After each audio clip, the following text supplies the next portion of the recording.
Angola é um país abençoado, porque é um país cristão, que quer dizer que outras religiões são de menor expressão. Mas nos últimos dias circulam notícias que caiu como lufada de ar quente na classe pastoral neopentecostais. Estou especificamente referindo-me de nova lei que afeta a liberdade religiosa, sobretudo quando diz o pastor deve ter licenciatura em teologia. Não é um problema para nós, porque todo pastor está sujeito a ler muito. Estou me referindo de um pastor, não de um impostor. Gosta de estudar, estão imbuídos em muitos desafios e novas tendências. Tanto as igrejas tradicionais quanto as emergentes, todos são amantes da leitura. Ok, agora vou à cerne do repúdio. A cobrança de um certificado para um ministro de culto é extra-bíblica ou mesmo antibíblica, porque de acordo com as escrituras, o cristão deve evangelizar dentro e fora do templo, até os confins da terra. Neste processo de evangelização, no cumprimento da grande missão ou da grande comissão, a igreja nasce diariamente em outras linguagens. O decreto vem dizer assim: pare de evangelizar. E se isso for o pano de fundo, é muito óbvio que haverá banho de sangue, porque todo cristão sabe que o sangue de um mártir é a semente da igreja. Mas nós não vamos resvalar para este campo.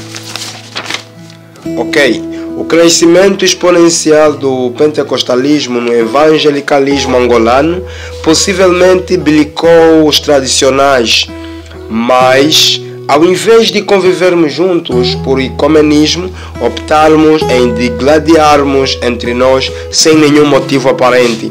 Julgamos a parte pelo todo. O profeta fulano não representa 10% da comunidade cristã e ele nem deveria ser como referencial para nos avaliarmos o estado da igreja em Angola. Angola tem muitas igrejas? Angola mesmo ou Luanda? É importante sabermos diferenciar Luanda de Angola. Luanda sim tem muitas igrejas e isso é muito bom. Eles derimiram a delinquência, a prostituição e outras atrocidades. Dizem que a religião é o ópio do povo e a religião atrasa o desenvolvimento de uma nação. Isso é mentira. Basta olharmos para os EUA, Estados Unidos da América, Brasil e outros países que os protestantes tenham um lugar de destaque. Ainda assim, vivem bem e se calhar melhor. A licenciatura em teologia, o muçulmano vai estudar também? Ou somente são os cristãos? Essa proposta religiosa é mesmo uma proposta religiosa ou o escopo é moralizar os cristãos? Será que, num futuro próximo, terá concurso público para ser pastor? Ou os pastores serão pessoas de uma função pública? Isso está claro que teremos carteira profissional. Pastores, vocês estão vendo isso como se fosse algo normal? Isso saiu do controle. Superior em teologia?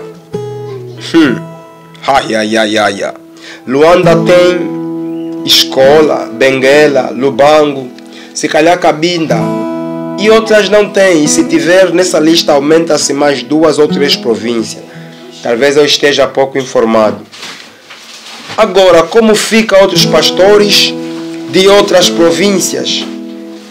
Pastores de outras províncias, como é que eles ficam? Pastores que têm influência estão olhando de camarote. Aliás, são pessoas nos bastidores a opinarem a favor, como se Deus fosse deles, exclusivo ou personalizado.